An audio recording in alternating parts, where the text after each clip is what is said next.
Sanggar Cerita mempersembahkan Sabda Pandita Ratu.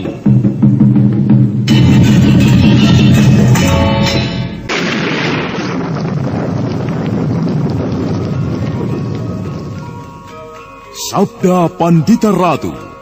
Naskah ditulis oleh Pondra Swasti Langit, diolah oleh Agung Bahrodi, didukung oleh artis-artis terkemuka Ferry Fadli, Eli Ermawati, M. Abud, Ivone Rose, dan lain-lain. Teknik dan montase Ibing Arifin, dengan sutradara Dian Pertiwi.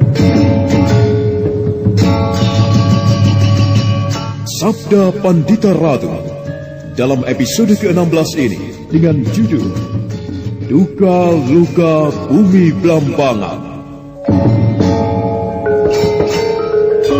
Dengan sebuah sentuhan perasaan yang langsung menyodok ke dada Duro, Kameswara menantang pemuda itu untuk membangun bendungan. Duro ternyata tersentuh perasaannya. Dia yang selama ini melakukan perbuatan-perbuatan yang tidak ada manfaatnya, tergelitik berbuat sesuatu yang menguntungkan dan bermanfaat bagi kehidupan orang banyak. Kameswara kemudian menuju Kedung Lungkar. Ini rupanya perkampungan Kedung Lungkar. Sebuah tempat yang sebenarnya tidak menguntungkan. Mereka bercocok tanam hanya berharap dari kemurahan curah hujan. Sebenarnya daerah ini masih berada di lereng pegunungan. Tentunya tidak kekurangan air. Tetapi bukit-bukit yang mengelilinginya menyebabkan Kedung Lungkar seperti berada di dalam batok kubah. Seharusnya para penduduk mau meninggalkan tempat yang tidak menguntungkan ini dengan mencari tempat yang lain. Nampaknya mereka enggan membuat lahan baru. Aku yakin perkampungan ini berasal dari kakek moyang mereka yang turun-temurun. Sebagai sebuah harta pusaka warisan, nampaknya berat bagi penduduk meninggalkan desa ini. Parto Dilam benar-benar bermata jeli. Ia melihat kekurangan dan kelemahan Kedung Lungkar. Sayang Parto Dilam tidak melihat cita-citanya itu akan menjadi kenyataan. Kameswara terus melangkah dengan berpedoman pada ancar-ancar yang diterimanya dari Katriwidati. Kameswara dapat dengan mudah menemukan pemuda itu. Rupanya Sumantri baru saja pulang.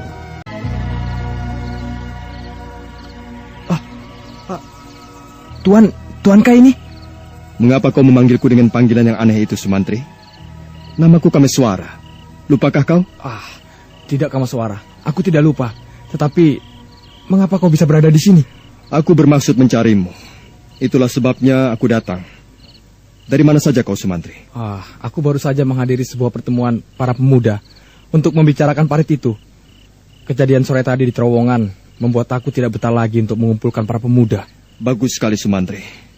Aku datang bermaksud membicarakan hal itu. Namun ternyata kau telah bertindak. Aku berharap kau bisa menggalang para pemuda di Kedung Lungkar ini. Ternyata kau telah melakukannya. Mari Tuan, kita bicara di dalam saja. Kameswara melihat rumah Sumantri adalah rumah yang sangat sederhana. Hanya ada sepasang kursi dengan dingklik memanjang yang terbuat dari kayu jati, namun dengan buatan yang kasar dan berkesan ala kadarnya. Kameswara melihat tingkat hidup penduduk Kedung Lungkar memang di bawah penduduk Kalibaru pada umumnya. Mungkin kau ingin mengetahui keluargaku, Kameswara. Iya. Ada sebuah rumah lagi di belakang yang dipisahkan oleh sepetak kebun. Di sanalah ayah dan ibuku berada. Dan rumah ini diberikan kepadaku. Jadi kau tinggal sendiri di rumah ini? Ya, benar. Baiklah. Bagaimana dengan teman-teman pemudamu itu, Sumantri? Aku telah mengumpulkan teman-temanku para pemuda. Mereka pada umumnya sangat mendukung untuk membuat bendungan itu sesegera mungkin. Dan besok, kami berombongan akan pergi ke Kalibaru Manis, tempat bendungan itu akan dibangun. Bagus sekali. Aku senang mendengar hal itu, Sumantri. Aku berharap akhirnya aku akan melihat sungai itu bisa diangkat airnya dan dialirkan menuju ke Kedung Lungkar ini. Iya, aku juga telah membayangkannya, Kameswara. Jika air mengalir dan kemudian mengaliri sawah-sawah yang ada, maka tingkat kehidupan kami akan naik meningkat. Penduduk Kedung Lungkar tidak akan begitu kekurangan lagi. Berbagai hal kemudian dibicarakan oleh Kameswara dan Sumantri. Dan ketika dari kejauhan terdengar kentongan yang dipukul dengan nada Doro Mulu, Kameswara pun kemudian berpamitan. Kameswara berjalan melewati jalanan setapak melintasi bukit di mana terowongan itu berada. Bintang-bintang bertaburan di langit sebelah selatan, namun kabut tebal membungkus bukit Kumitir dan puncak Gunung Raung tertutup mendung.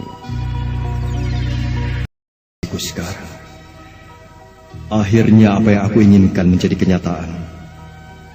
Aku berharap besok pagi penduduk Kalibaru dan Kedung Lungkar akan bangun dengan suasana yang baru sama sekali.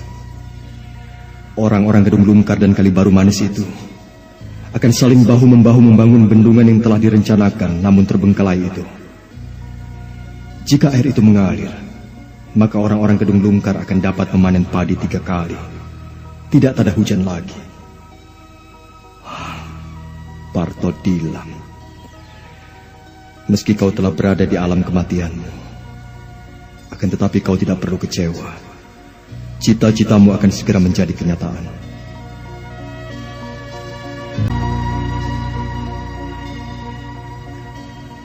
Beberapa saat lamanya Kamaswara termangu di punggung bukit yang di dalamnya terdapat sebuah terowongan.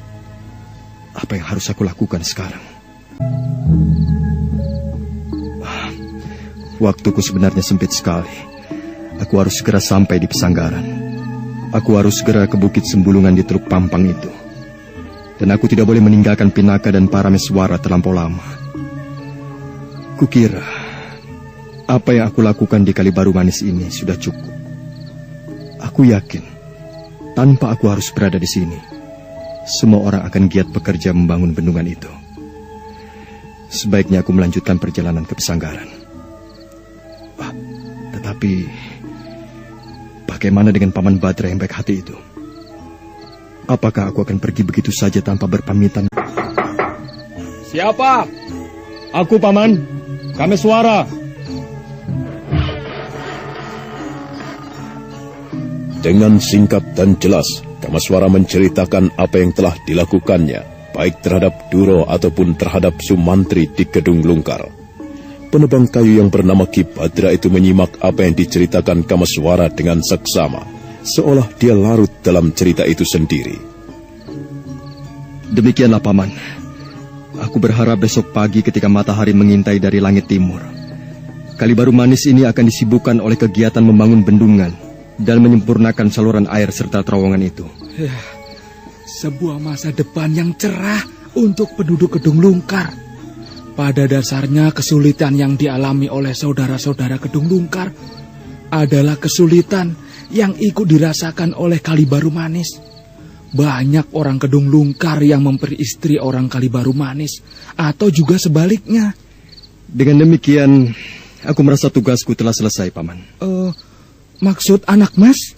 Sebenarnya aku sedang tergesa-gesa untuk melakukan sesuatu yang sangat dibatasi oleh waktu. Aku telah menempuh perjalanan jauh siang dan malam. Aku mohon izin, Paman bersedia melepaskan aku untuk melanjutkan perjalanan kembali. Anak mas Kameswara, aku jadi tidak mengerti. Aku ada sebuah keperluan yang sangat mendesak, Paman. Ya, harus segera aku selesaikan. Pekerjaan yang tidak boleh tertunda-tunda. Dan malam ini pula aku melanjutkan perjalanan ke Pesanggaran. Lalu bagaimana dengan pembuatan bendungan itu? Anak mas tidak akan berada di antara kami. Sebenarnya, aku berkeinginan sekali, Paman. Andai kata memungkinkan, aku masih ingin tinggal untuk beberapa hari di tempat ini. Tetapi setelah aku pertimbangkan, tidak mungkin. Aku akan semakin kehilangan banyak kesempatan. Semakin kehilangan waktu. Barangkali jika urusanku telah selesai, aku akan datang lagi. Aku berjanji untuk menengok pembuatan bendungan itu. Sebenarnya sayang sekali. Aku menjadi khawatir rencana melanjutkan cita-cita Parto Dilam itu akan mentah lagi jika tidak ada anak mas. Tidak, Paman. Aku yakin tidak. Aku telah melihat tekad yang mekantar-kantar di dada Duro, juga Sumantri, serta dari cerita Paman sendiri. Tekad penduduk Kalibaru pada umumnya bagai disentakan untuk bangkit lagi. Bila memang keberadaanku dibutuhkan, Paman bisa menceritakan bahwa aku sedang diburu waktu. Kelak jika urusanku telah selesai, aku pasti akan datang ke tempat ini. Meski hanya 4 atau 5 kali mengangkat berunjung batu, aku akan ikut membantu. Bukan saja Ki Badra, penebang kayu yang merasakan kehilangan kehadiran pemuda yang terlanjur memikat hati itu, tetapi dari biliknya, Katri Widati yang ikut mendengarkan pembicaraan yang terjadi, merasakan dadanya berdesir. Ada sesuatu yang dicemaskan, seolah sesuatu yang sempat mengisi hatinya itu akan menghilang. Ki Badra masih mencoba mencegah, namun Kameswara memang tidak mungkin lagi dicegah. Baiklah nak mas, akhirnya aku memang bisa mengerti. Tetapi aku dan barangkali seluruh warga desa Kalibaru ini semua berharap anak mas kelak pasti singgah kemari lagi. Oh, tentu Paman. Tentu aku akan singgah.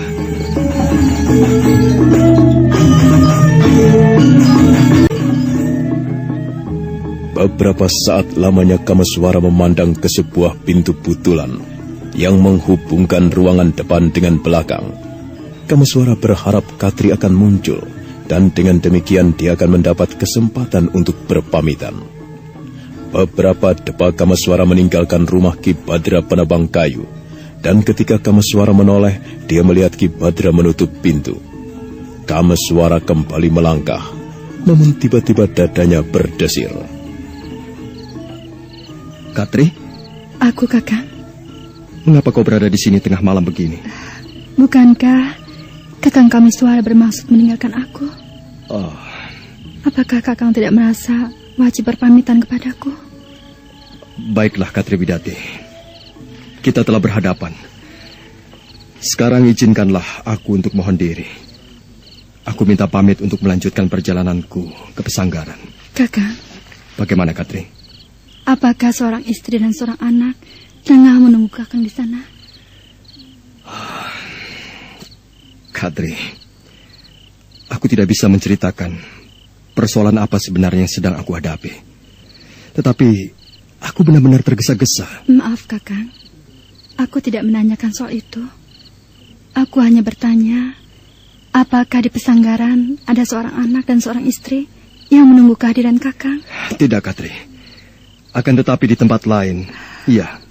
Katri Widati merasakan dadanya berdesir. Namun gadis dari Kalibaru manis itu dengan cepat segera menata hatinya kembali. Selamat jalan, Kakang.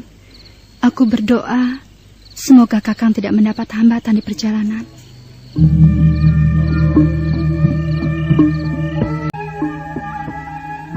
Malam kembali bergerak. Setelah sesaat ikut tertarik dengan pembicaraan Kameswara dan Katri Widati. Gelap berwarna hitam, apalagi ketika mendung yang tebal melintas. Bintang-bintang kembali bertaburan ketika mendung itu telah memanjat puncak Gunung Raung serta deretannya yang memanjang ke arah timur. Seolah gunung-gunung itu kedinginan dan membutuhkan pelukan hangat. Di biliknya, Katri Widati diam, tetapi air matanya bergulir.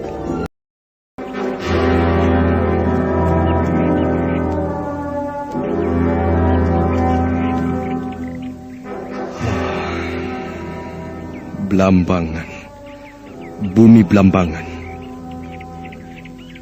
Wilayah yang membujur dari Kumitir ke timur hingga laut, membujur ke utara juga hingga laut. Seperti masih mengerang kesakitan akibat perbuatan kabut setan keparat itu. Di sepanjang perjalanan dari Kalibaru manis yang aku lihat, hanya wajah-wajah yang kusam dan sedih. Jika yang kulihat adalah hal seperti itu, lalu bagaimana dengan Pesanggaran? Bagaimana dengan wajah Pesanggaran sekarang? Dan manakala matahari memanjat sedikit lebih tinggi lagi, Kameswara sampai di sebuah perkampungan kecil yang sangat dikenalnya. Itulah Silir Agung.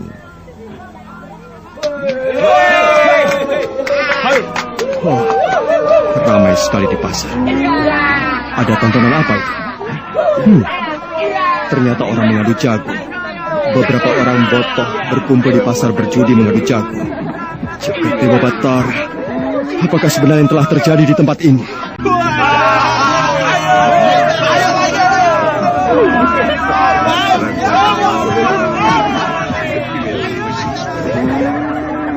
Jagat Dewa Batara, beginikah wajah Silir Agung sekarang? Seingatku dulu tidak ada orang yang mau berjudi. Mengapa wajah Silir Agung sekarang cepat berubah seperti ini? Kameswara melangkah mendekati orang-orang yang membentuk lingkaran di tengah pasar itu. Diperhatikan wajah-wajah para penjudi itu. Di antara mereka yang bertaruh, bahkan ada yang dikenalnya. Aneh. Mereka adalah orang-orang yang dulu aku kenal memiliki sifat dan sikap yang baik. Tetapi mengapa mereka sekarang telah berubah sama sekali seperti ini? Wiro Juwono, Darupati, Paman Alit, Ki Branjang Sayuti. Mereka semua terlibat perjudian. Gila. Keadaan di Silir ini telah benar-benar gila. Di sana bahkan ada yang minum tuak. Kameswara melangkah menjauhi kalangan adu jago. Dia kemudian mendekati kalangan kecil yang lain. Dengan terang-terangan, seorang lelaki menjual minuman yang menyebabkan orang menjadi mabuk. Hal yang dahulu tidak pernah terjadi. Ki Wonosari, Paman Projo Gambar. Aneh. Mereka minum minuman memabukkan itu. Janggal sekali melihat dua orang yang disegani dan dahulu kala menjadi tokoh masyarakat di Silir Agung ini berada di tengah pasar dan menikmati barang memabukkan. Keadaan yang benar-benar keblinger atau bagaimanakah ini? Sedemikian parah perubahan yang terjadi di Silir Agung ini.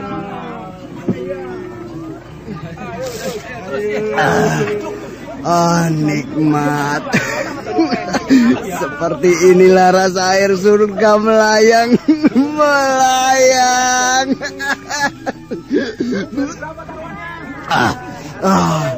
Aku terbang tinggi, menari-nari dengan bidadari. Bidadari yang cantik sekali. Jagat Dewa Batara. Oh, Yang Widikawasa. Aku hampir tidak percaya akan melihat keadaan yang seperti ini. Aku melihat dengan mata dan kepalaku sendiri. Paman Projo Gambar mabuk tua. Kemarilah gadis cantik. Ayo, kemarilah. Aku gendong, aku pikul, aku pondong.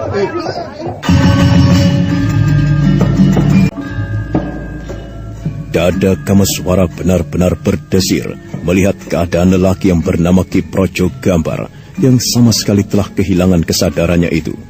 Ulahnya seperti ulah orang yang sudah gila sama sekali. Kameswara kemudian menebarkan pandangan matanya. Tiba-tiba dia melihat seseorang yang dikenalnya dengan baik. Orang itu berdiri di pojok pasar dan memperhatikan Ki Projo Gambar yang sedang mabuk itu dengan seksama. Paman Sujiwo. Apa kabar, Paman? Wah, lupakah Paman kepada Jagat Dewa? Kenapa, Paman? Tidak salahkah penglihatanku? Aku melihat anak Mas Kameswara, putra Ki Ageng. Tidak salah, Paman. Apa yang anak Mas lakukan di sini? Aku baru saja datang, Paman. Dan rupanya di sini, di pasar Silir Agung atau Silir Krombyang ini, aku melihat sebuah tontonan yang sangat menarik. Paman Projo Gambar, Ki Wonosari, mereka semuanya telah berubah. Lalu aduan ayam jago itu benar-benar sebuah tontonan yang sangat menarik. Apakah anak Mas mengatakan yang sebenarnya? Atau anak Mas sedang menyindir? Anak Mas sedang mengatakan kebalikannya? Kalau aku boleh tahu, Paman Sujiwo, apa pula yang Paman lakukan di pasar ini? Bukankah rumah Paman berada di ujung desa Silir Agung ini? Sebuah bencana, anak Mas. Bencana bagaimana, Paman? Anak Mas melihat sendiri, bukan? Seperti inilah wajah Silir Agung sekarang. Judi, mabuk-mabukan, wanita. Wanita? Ya, juga wanita, anak Mas. Aneh sekali. Dan sangat sulit dimengerti. Mengapa perubahan yang terjadi sedemikian ini? Apa penyebabnya, Paman? Apakah yang terjadi di Silir Agung ini? Tidak hanya di Silir Agung, anak Mas. Jika anak Mas mengelilingi desa demi desa yang tersebar di wilayah Blambangan ini, di Tegal Klimo, di Kedung Kebang, Curah Jati, ke utara hingga Banyuwangi, anak Mas, pemandangan semacam ini mulai tumbuh. Bencana kabut setan itu penyebabnya? Itu hanya salah satu penyebab. Paman melihat penyebab lain? Sumbernya justru berasal dari bumi Pasanggaran, anak Mas. dari bumi Pesanggaran. Kenapa begitu? Bukankah selama ini Pasanggaran menjadi panutan anak mas? Segala sesuatu selalu berkiblat kepada Pesanggaran. Lalu kenapa dengan Pesanggaran? Ada apa di sana, Paman Sujiwo? Jika memang benar anak mas baru saja pulang dari merantau, cepatlah kembali ke Pasanggaran untuk melihat dari dekat apa yang terjadi di sana, anak mas. Paman Sujiwo, ya, aku minta Paman menceritakan kepadaku. Tidak, anak mas, tidak. Aku merasa tidak mampu untuk menceritakan. Silakan anak mas Kameswara mencari jawabannya sendiri di Pasanggaran. Kameswara tidak memaksa lagi laki-laki itu untuk menceritakan apa yang terjadi. Saat itu matahari telah memanjat naik, manakala Kameswara merasa semakin muak dengan keadaan yang dilihatnya. Kameswara segera minta diri kepada Ki Sujiwo. Dia bergegas meninggalkan pasar tanpa mau menoleh lagi. Dokar.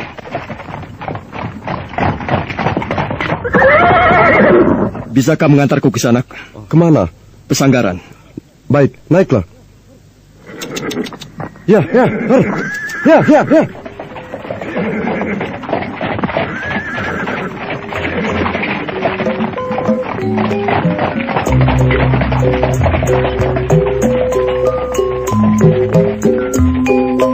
Di atas kereta Dokar yang ditarik seekor kuda itu, Kameswara memilih diam tidak berbicara. Sebenarnya dia terusik ingin menanyai Sais Dokar itu, yang tentu bersedia bercerita tentang keadaan bumi Pesanggaran. Tetapi keinginannya itu ditahannya. Jika matahari terbit dan semakin lama semakin tinggi, bongkahan logam yang jatuh dari langit itu pun kemudian bangun, dan keluarlah kabut dari dalam tubuhnya. Lalu kabut itu melayang-layang tidak seperti kabut atau asap pada umumnya, yang akan hanyut ikut angin. Akan tetapi kabut itu memiliki nyawa. Ia bergerak berdasarkan kehendak. Dan malapetaka terjadi bagi siapapun yang kepergok oleh kabut itu. Ia akan dibantainya, dihisap seluruh bagian tubuhnya, kecuali hanya tulang belulangnya saja. Dan semenanjung Blambangan bagaikan menjadi ladang pembantaian dan malapetaka. Kabut itu berkeliaran hingga di seberang perbukitan Kumitir. Bahkan wilayah Bajulmati di sebelah utara hingga kawasan Setubondo juga dijamahnya. Sekarang, seperti inilah keadaan bumi Blambangan.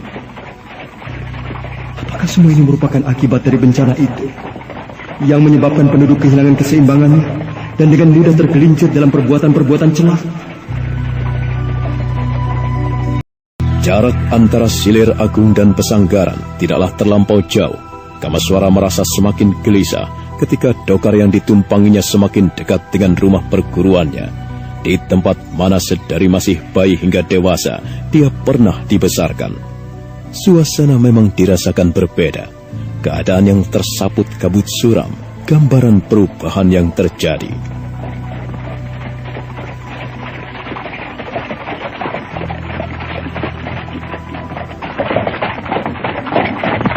Berhenti di sini, Kisanak.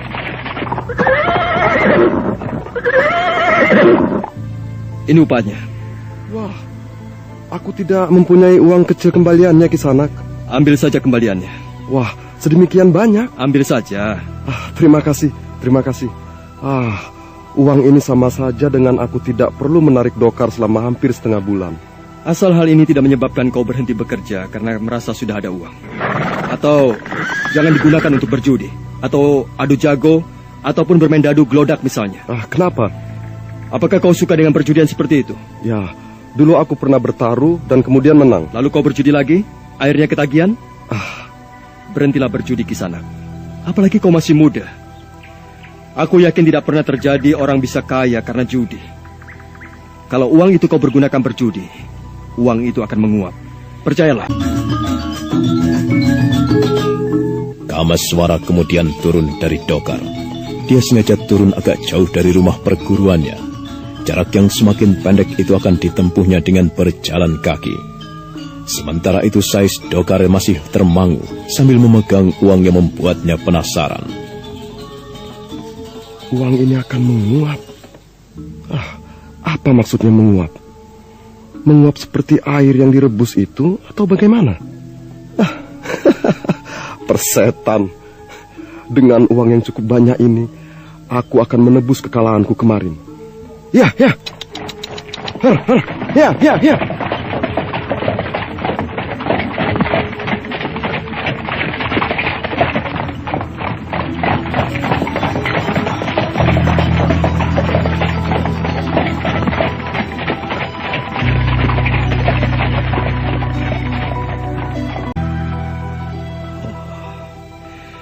Yang Batara Agung, sedemikian cepat keadaan berubah. Belum lagi setahun aku meninggalkan tempat ini. Ayahanda Ki Ageng Pesanggaran tidak kembali untuk selamanya. Keadaan perguruan akan seperti ini. Tidak terawat sama sekali. Rumput-rumput tumbuh liar di halaman. Dulu hal yang tidak mungkin terjadi.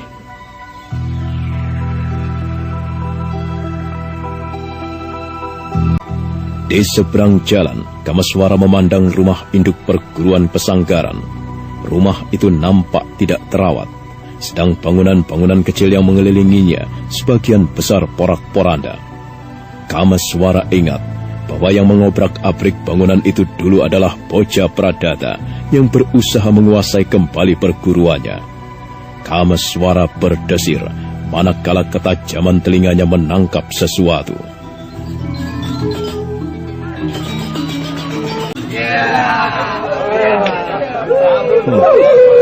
Sorak-sorai orang banyak. Rupanya berasal dari belakang sana. Adu jago lagi. Kameswara berjalan melalui tritisan, namun langkahnya terhenti ketika dia melihat seorang perempuan muda. Kameswara merasa heran karena tidak merasa mengenal perempuan itu. Hai, siapa kau? Ada yang tidak pada tempatnya dengan perempuan ini. Dandanannya agak tidak sopan. Pakaiannya terlalu tipis. Inikah ini maksud Paman Sujiwo di pasar tadi? Jangan bingung. Aku bertanya padamu. Kau siapa? Kau sendiri siapa? Namaku Endang Sekar Arung. Bagus kan namaku? Mengapa kau tinggal di sini? Ini rumahku. Mengapa? Kameswara melangkah mundur ketika tanpa malu-malu perempuan itu mendekat berusaha menyentuh tangannya. Nah, apa sebenarnya yang terjadi di Pesanggaran dan bagaimanakah sikap Kameswara? Saudara pendengar, untuk mengetahui jawabannya, ikutilah kelanjutan kisah ini dalam seri berikutnya. Sampai jumpa.